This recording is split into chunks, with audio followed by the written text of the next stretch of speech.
আমাদের ভালো লাগাতে সকলকে অনেক অনেক অনেক স্বাগত জানিয়ে আমার আজকের গল্প আরম্ভ করছি। আজকের গল্প বোনের বিয়ে। গল্পটি তাহলে শুরু করি। 5 বছর আগে আমার শাশুড়ি মা শিপ্রা দেবী আমায় অনেক যত্নে আর ভালোবেসে এ বাড়ির বউ করে এনেছিলেন। শাশুড়ি মা আমার বাবাকে বলেছিলেন, চিন্তা করবেন না দাদা, আমার মেয়ে নেই। আপনার মা হারা মেয়েকে আমি নিজের মেয়ের মতোই আদরে রাখব। আমার শাশুড়ি মা সে কথায় বিন্দুমাত্র ভুল ছিল না। শ্বশুরবাড়ি এসে দায়িত্ব কর্তব্যের বেড়াজালে তিনি আমাকে কখনো বাঁধেননি। উল্টে আমাকে স্বাধীনতা দিয়েছিলেন অগাধ। রাস্তা দেখিয়েছিলেন স্বাবলম্বী হওয়ার। এ বাড়িতে আমি আর মামুনি দুটো মানুষ থাকি। আমার স্বামী থাকে দূরের শহরে চাকরির জন্য, তবে আশ্বাস দিয়েছে বছর কয়েকের মধ্যেই ট্রান্সফার নিয়ে চলে আসবে এ শহরে। বিয়ের পরেই আমি মাস্টার্স ডিগ্রির পরীক্ষা দিই। সে সময় প্রতিটা মুহূর্তে আমার মামুনির সাথে ছিলেন। পেশায় শিক্ষিকা আমার মামুনি আমাকে পড়ানো থেকে পরীক্ষার দিন জোর করে খাওয়ানো হোক বা পরীক্ষার হলের সামনে ঘন্টার পর ঘন্টা বসে থাকা, সবই মায়ের মতো দায়িত্ব নিয়ে করতেন। এ বাড়িতে এসে আমি মা পেয়েছিলাম আর মামুনি পেয়েছিল আমাকে। আমিও মামুনির খাওয়া আর শরীরের খেয়াল রাখার চেষ্টা করতাম সব সময়। আমার স্বামী শান্তশিষ্ট মানুষ, 2 সপ্তাহ পর পর বাড়ি এলেও ভালোবাসায় ভরিয়ে দিত আমায়। মায়ের পছন্দের মেয়েকে বিয়ে করে সে যে অখুশি কখনো মনে হয়নি আমার। বছর 3 পর একদিন সকালে অসুস্থ হয়ে পড়লাম আমি।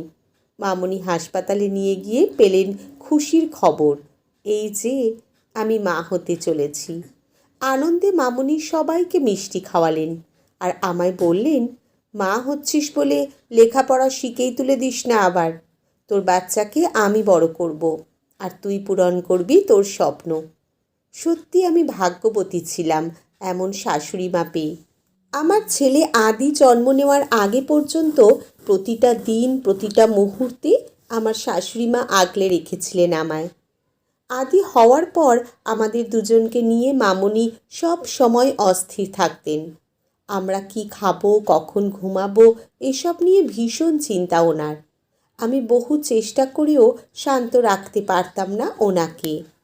আমার স্বামী অগ্নি ছেলেকে প্রথম দেখে আমার কপালে চুমু খেয়ে বলেছিল, জীবনের সেরা উপহারটা তুমি আজ দিলে আমায়।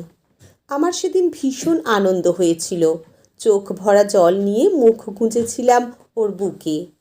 আমাদের সংসারে ছিল এক অপার আনন্দ। আমার বাবা এসে মামনিকে বলতেন, দিদি আপনাকে পেয়ে আমার মেয়ে যে বাবাকেও ভুলতে বসেছে দেখছি। মামনি বলতেন, না মশাই, আপনাকে নিয়ে আপনার মেয়ের কিন্তু কম চিন্তা হয় না, সেসব আমি জানি। আমাদের ড্রয়িং রুমে সব সময় উঠত হাসির বন্যা, কিন্তু সে হাসি যে কান্নায় বদলে যাবে সে আমি ভাবিনি। আদির বয়স তখন 2, ও তখন খেলনা নিয়ে খেলতে ব্যস্ত। মামুনি রান্নাঘরে আর আমি অগ্নি আসবে বলে ওর জামাগুলো আয়রন করছিলাম। হঠাৎ বেজে উঠল বসার ঘর থেকে টেলিফোনটা। ফোনটা হাতে ধরে ও প্রান্তের কথা শুনেই আমার চোখ থেকে গড়িয়ে পড়ল জল।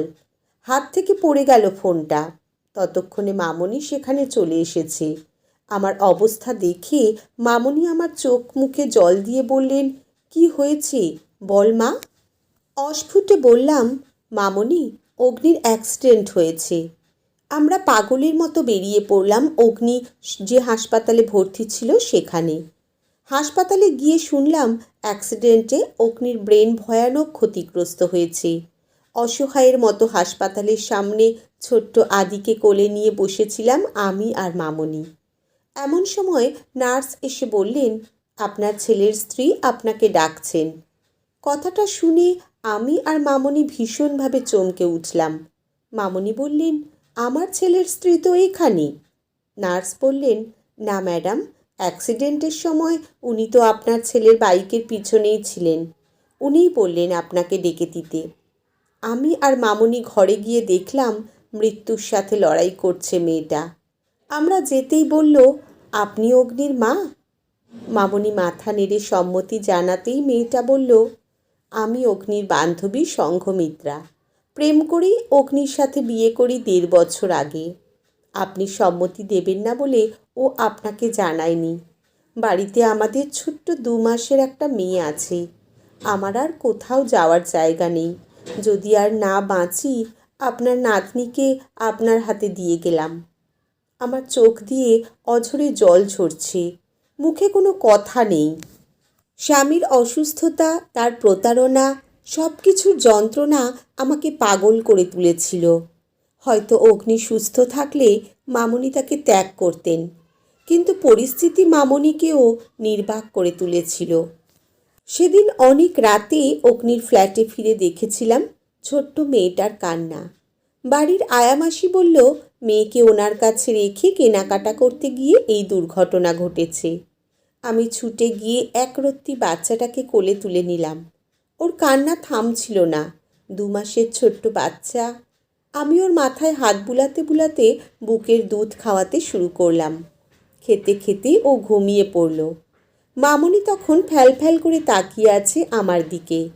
আমি ওকে আর আদিকে নিয়ে ওদের বেডরুমের দিকে এগিয়ে গেলাম। সেদিন সারাটা রাত ঘুমাতে পারলাম না আমি আর মামনি। সকাল হতেই বাচ্চা দুটোকে আয়ামাসির কাছে রেখে ছুটলাম হাসপাতালে। কিন্তু সেখানে গিয়ে শুনলাম অগ্নি আর সংঘমিত্রা দুজনের মৃত্যু সংবাদ। পরের দিন মৃতদেহ দুটো নিয়ে কাঁদতে কাঁদতে বাড়ি ফিরলাম আমরা। পাড়া পড়শিদের জিজ্ঞাসু দৃষ্টি সংঘমিত্রার দেহের উপর। আমি বললাম, ও আমার স্বামীর দ্বিতীয় স্ত্রী। সবাই হতবাক আমার কথা শুনে।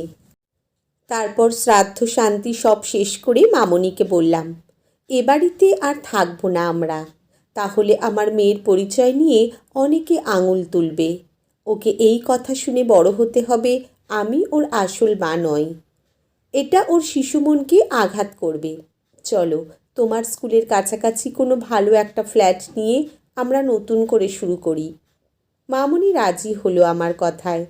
আমি, মামনি, আমার ছেলে আদি আর মেয়ে অনন্যাকে নিয়ে চললাম আমাদের নতুন ঠিকানায়। আদি আর অনন্যা আস্তে আস্তে বড় হতে লাগলো। ছোট থেকেই আমি আর মামনি দেখতাম ওরা ঝগড়া মারপিট করে না অন্য বাচ্চাদের মতো। ওরা হাত ধরে স্কুলে যায়, আবার একসাথে ফেরে। আদি বোনকে ছাড়া খাবে না, পড়বে না। সেবার স্কুল গার্জিয়ান কল হতেই আমি গেলাম সেখানে। শুনলাম আমার মেধাবী শান্ত ছেলে আদি একজনের মেরে নাক থেকে রক্ত বের করে দিয়েছে। ছেলেকে কাছে ডেকে জিজ্ঞেস করলাম, এরকম কেন করেছো? আদি মুখ লাল করে বলল, সন্দীপ আমার বোনকে সব সময় মারে কেন? আমার বোনকে যে মারবে আমিও তাকে মারব। সেদিন অনেক কষ্টে বুঝিয়ে শান্ত করেছিলাম ছেলেকে।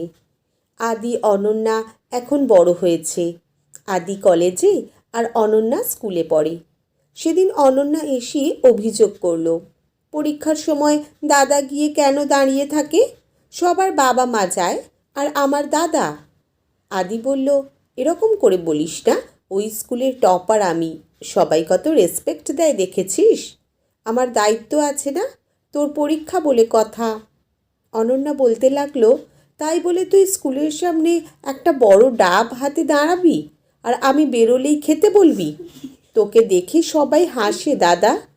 আদি বলল, ওর খিদে পেয়েছে তাই বক বক করছে, আমাদের খেতে দাও তো মা। আমি অনন্যার মাথায় হাত বুলিয়ে বললাম, দাদা ভালো চাই তো মা, রাগ করতে নেই।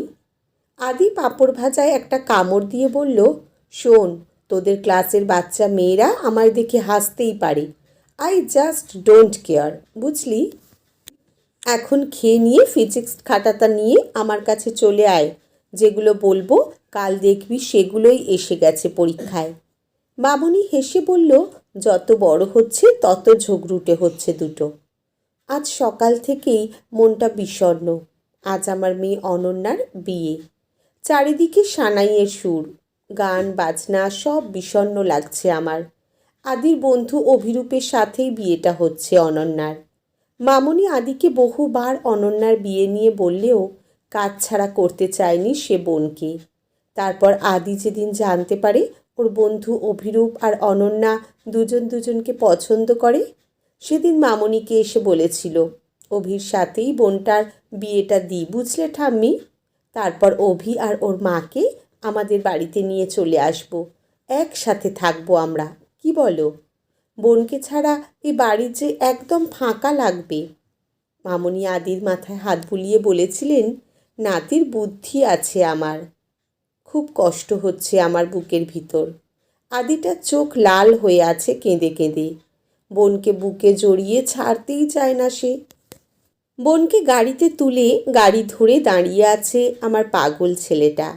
বন্ধুর হাত ধরে কাঁদতে কাঁদতে আমার ছেলে বলে চলেছে, আমার ছোট বোনটাকে একটু দেখিস, ওকে তাড়াতাড়ি ঘুম থেকে তুলে দিস না প্লিজ, আর মাছের কাঁটাটা বেছে দিস ভাই, আমার বোন যেন কষ্ট না পায় একটুও। অভির চোখেও জল বন্ধুকে দেখে। আদি বলে চলেছে, সাবধানে যা তোরা, আমি কালই আসছি তোদের কাছে। আজকের গল্প এখানেই সমাপ্ত। কলমে শ্রাবন্তী মিস্ত্রি, পাঠে জয়তী। ধন্যবাদ।